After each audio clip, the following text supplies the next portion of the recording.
Merrill, Merrill after the deep roads, and Merrill, the last 3 years.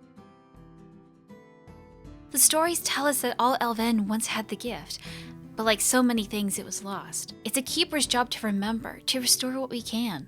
As each generation passes, magic becomes more rare among the Dalish. As the gift dies out, talented children are moved between clans so that every keeper has a successor, and no clan is in danger of being left without guidance. Merrill was born to the Ilarion clan, which wandered the hills of Navarra. She was the third child of the clan with the ancient gift born to her. When the next Arlathven, gathering of the clans, occurred, she was given to the Sabrai clan to be first to keeper Merenthari. Merrill was just 4 years old. She spent most of her life in Ferelden and the Kokari Wilds until her clan was driven north by the Blight.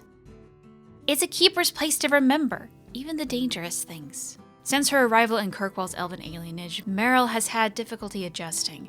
Her neighbors ignore her existence, and even the most determined socialites in Lowtown cross the street to avoid her. She also gets lost frequently, a matter that doesn't seem to be solving itself through time or familiarity with the city. On separate occasions, she has accidentally found herself in the Viscount's bathing room, the Chantry's airing cupboard, and in the middle of a dog racing track in Darktown. Everything I do, everything I've ever done was for the good of my people. Merrill spends more and more of her time locked away in her house in the alienage with her mirror. She leaves only to buy food, which she does so rarely that Varric has taken to having produce delivered to her door. At least she no longer gets lost as she wanders the city. If you hadn't come to Sundermount that day, I can't imagine where I'd be now. Merrill moved into Hawk's Mansion in Hightown, and not as a servant, much to the horror of the neighbors.